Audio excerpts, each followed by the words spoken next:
Assalamualaikum warahmatullahi wabarakatuh. Waalaikumsalam warahmatullahi wabarakatuh. Alhamdulillahirabbil alamin wassalatu wassalamu ala asrofil anbiya wal mursalin wa ala alihi washabihi ajmain. Amma ba'du. Pertama dan yang paling utama, marilah kita panjatkan puji syukur kepada kehadirat Allah Subhanahu wa taala yang telah memberikan nikmat dan kesempatannya sehingga kita bisa berkumpul di tempat yang penuh berkah ini. Salawat salam kita berikan kepada Nabi besar Muhammad SAW yang telah membawa kita dari zaman jahiliyah menuju zaman yang penuh ilmu pengetahuan seperti sekarang ini. Yang kami hormati Ibu Haji Isyakdiah Matapa dan teman-teman yang kami sayangi. Sebelumnya izinkan saya memperkenalkan diri.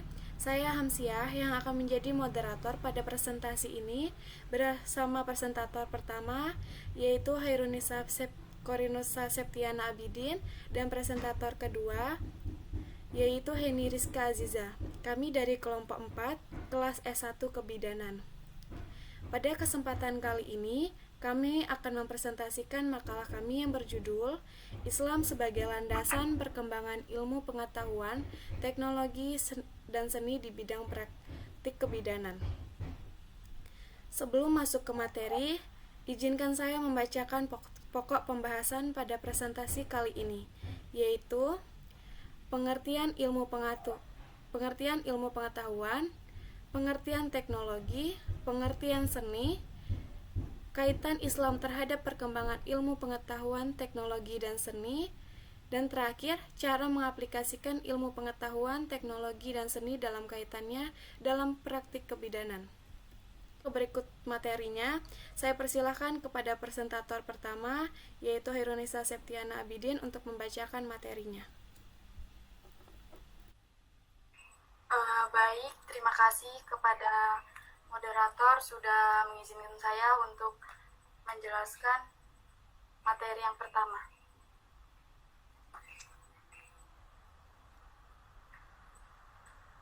Pengertian ilmu pengetahuan. Ilmu adalah suatu istilah yang digunakan untuk mengatakan apabila seseorang mengenal tentang sesuatu. Dalam hal ini, sesuatu hal yang menjadi pengetahuannya selalu terdiri dari yang pertama, unsur yang mengetahui, yang kedua, hal yang ingin diketahui, dan yang ketiga, kesadaran mengenai hal yang ingin diketahui tersebut. Artinya, pengetahuan selalu menuntut adanya subjek yang mempunyai kesadaran untuk diketahuinya. Selanjutnya, pengertian teknologi. Teknologi ialah ilmu pengetahuan yang mempelajari tentang keterampilan dalam menciptakan alat hingga metode pengelolaan guna membantu menyelesaikan berbagai pekerjaan manusia. Perkembangan teknologi telah menciptakan tradisi dan budaya baru dalam peradaban umat manusia. Perubahan yang diakibatkan oleh teknologi dapat menjadikan dunia maya menjadi nyata berada di hadapan kita. Dengan demikian, maka segala aktivitas pendidikan akan lebih mudah dan cepat. Baik, selanjutnya materi yang kedua, saya persilakan untuk presentator kedua yaitu Heni Rizka Aziza untuk membacakan materinya.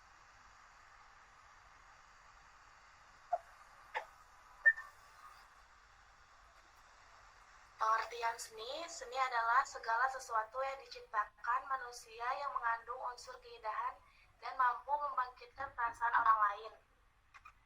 Seni bisa dipandang sebagai proses yang dilakukan manusia, baik sebagai proses kreasi maupun proses apresiasi. Kesenian atau seni dalam Islam berperan untuk membimbing manusia kepada akhlak yang mulia, dengan pembelajaran positif yang tidak keluar dari syariat-syariat Islam. Adapun beberapa seni yang dikategorikan halal dan haram dalam pandangan Islam. Contoh seni yang cenderung diperbolehkan dalam Islam adalah seni membaca Al-Quran, lalu seni kaligrafi, ketiga seni arsitektur, keempat seni sastra, dan kelima seni karya. Adapun contoh yang cenderung tidak diperbolehkan seni di dalam Islam antara lain yaitu seni rupa, yang kedua seni menyanyi, musik, lalu tarian, seni patung, dan seni kontemporer.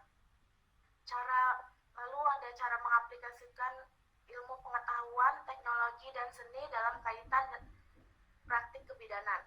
Salah satu kompetensi yang harus dimiliki oleh seorang bidan adalah mampu mengembangkan diri dengan mengikuti perkembangan ilmu pengetahuan, teknologi, dan seni terkini, menyadari keterbatasan diri berkaitan dengan praktik kebidanan, serta menjunjung tinggi komitmen terhadap profesi bidan, dan pengembangan pengetahuan dan keterampilan kebidanan sesuai dengan kemajuan ilmu pengetahuan, teknologi, dan seni. Terima kasih kepada para presentator yang sudah menjelaskan materinya. Baiklah, kita langsung pindah ke sesi diskusi.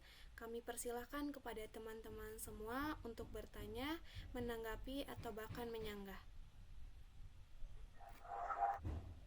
Atau bisa juga untuk efisiensi waktu tidak menunggu lama, tolong dibacakan saja itu jawab pertanyaannya dan langsung dijawab saja.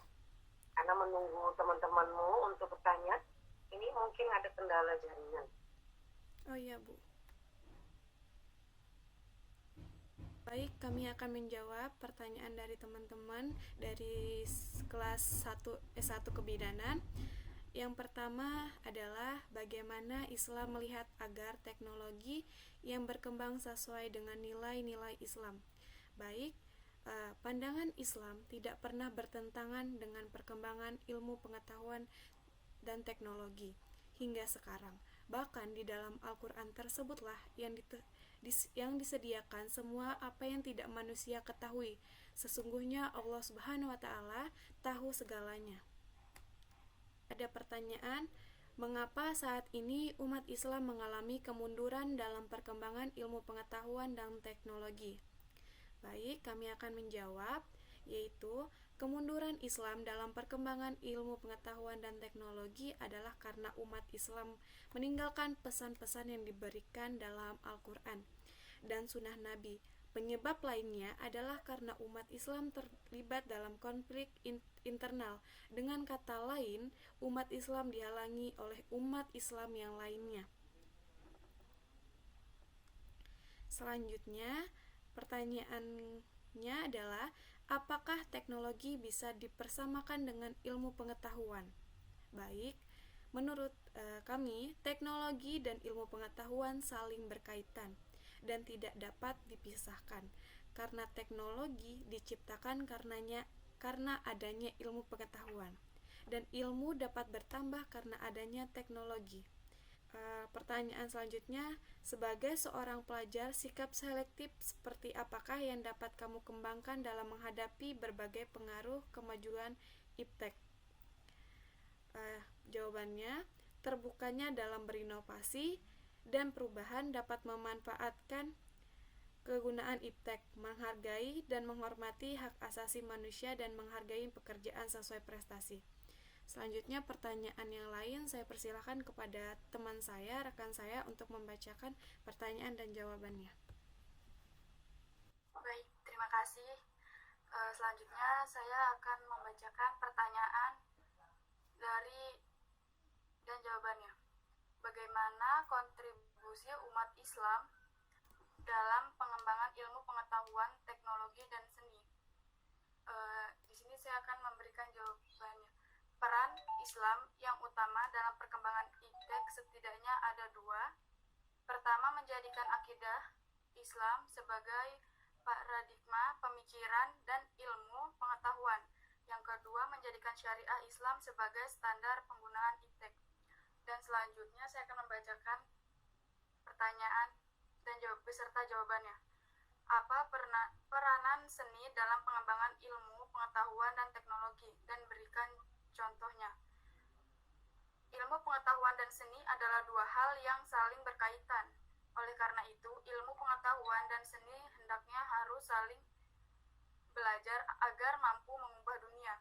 Di satu sisi, ilmu pengetahuan perlu belajar dari seni agar temuannya dapat diterapkan di dunia secara efektif.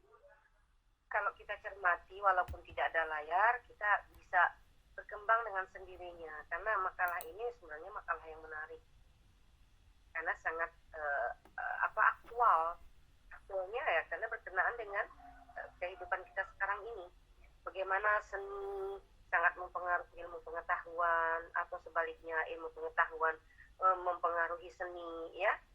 Itu asik sebenarnya kalau ingin dijabarkan. Apa contoh realnya?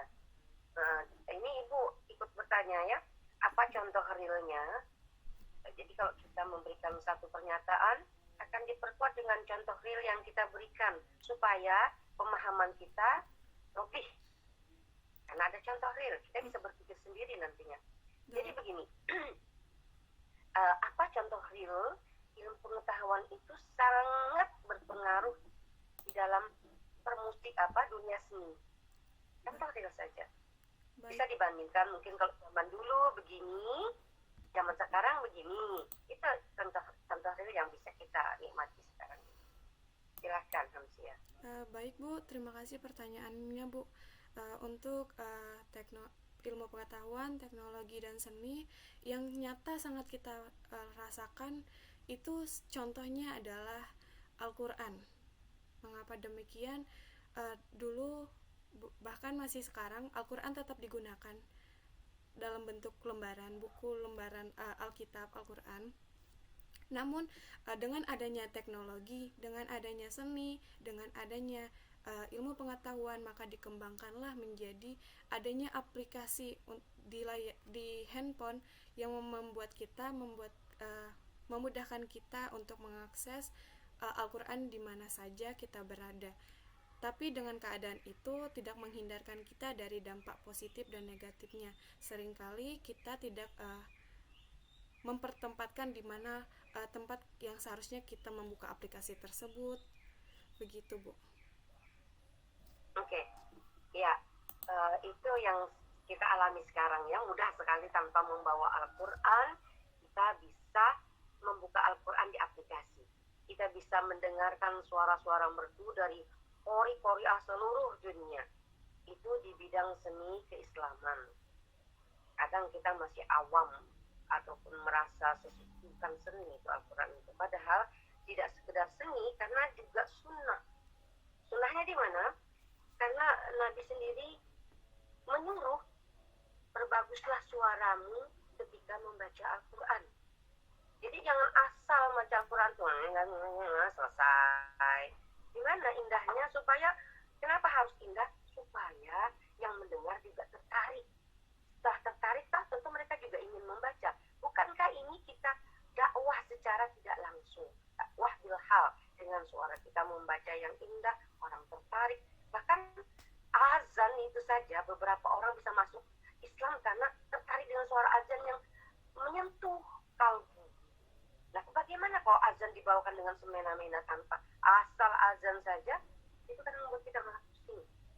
Makanya disuruh untuk memperbagus suara ketika membaca Al-Quran. Dan kalau sudah Nabi yang menyuruh, maka nilainya itu menjadi sunnah, ya kan?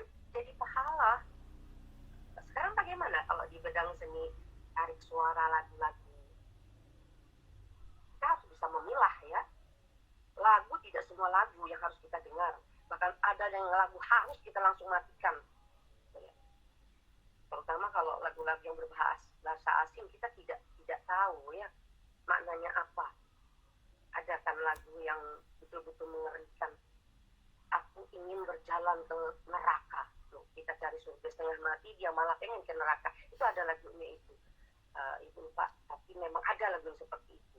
Nah, kalau begini, ya kita tanpa sadari ikut angguk-angguk kepala, bahkan ikut menyuarakan, itu tidakkah itu merupakan doa? Coba, na'udzubillahi min dzalik. Hati-hati loh doa. Lagu ini kata yang terucap, yang kita lakukan, bahkan kita nikmati, itu bahkan melebihi doa jadinya. Kenapa? Ini Ibu ingin bukan sedikit, memang mengingatkan, jangan kalian menyanyi sesuatu yang sedih sesuatu yang membangun semangat, apalagi cinta-cinta yang patah hati, itu jadi doa. Akhirnya kalian bercinta patah hati terus. Contoh nyata, mungkin kalian tidak hidup di zamannya Betharia Sonata, tidak hidup di zamannya Nia Daniati, tapi kalian kenal kan? Pernah dengar nama-nama itu? Itu sejak remaja, belum menikah, itu lagunya melo dan tentang rumah tangga yang berantakan. Juga ada pulangkan aku. Nah, itu belum nikah, sudah lagunya sedih-sedih itu tentang nikahan. Ternyata bagaimana kehidupan mereka saat ini? Itu gagal terus dalam berumah tangga. Nia dan Niati berapa kali nikah gagal terus. Itu karena diijabah Allah. Lagu-lagunya itu merupakan doa buat dirinya. Belum lagi yang lainnya. Maka ingat, jangan menyanyi sesuatu yang tidak baik. Itu menjadi doa. Ingat itu ya, ini bukan main-main.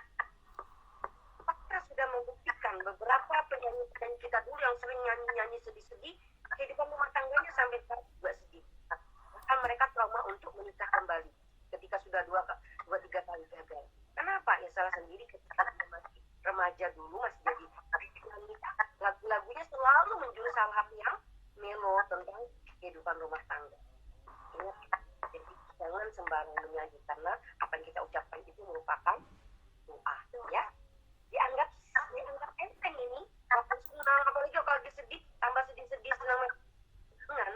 Justru kalau sedih, bukan sholawat, bukan lagu-lagu Islami. Insya Allah kalian dengan niat malah dapat pahala. Ya, hal kecil kayaknya, tapi ini besar dampaknya. Oke, lanjutkan, silahkan. Mungkin ada pertanyaan yang perlu dijelaskan. Baik. Setelah itu waktunya sudah lewat. Silahkan lempar, ditutup. Setelah terakhir pertanyaan ini, silahkan tutup dan lanjut topik yang lain. Terima kasih kepada teman-teman semua yang sudah bertanya. Karena keterbatasan waktu, maka kami akhiri sesi diskusi ini. Baiklah, demikian presentasi dari kami kelompok 4 dari kelas S1 Kebidanan. Untuk selanjutnya, saya serahkan kepada Ibu dosen. Saya mewakili kelompok saya mengucapkan mohon maaf atas segala kekurangan dan keterbatasan kami. Dan terima kasih kepada teman-teman yang sudah memperhatikan. Akhir kata, wassalamualaikum warahmatullahi wabarakatuh. Waalaikumsalam. Waalaikumsalam warahmatullahi wabarakatuh.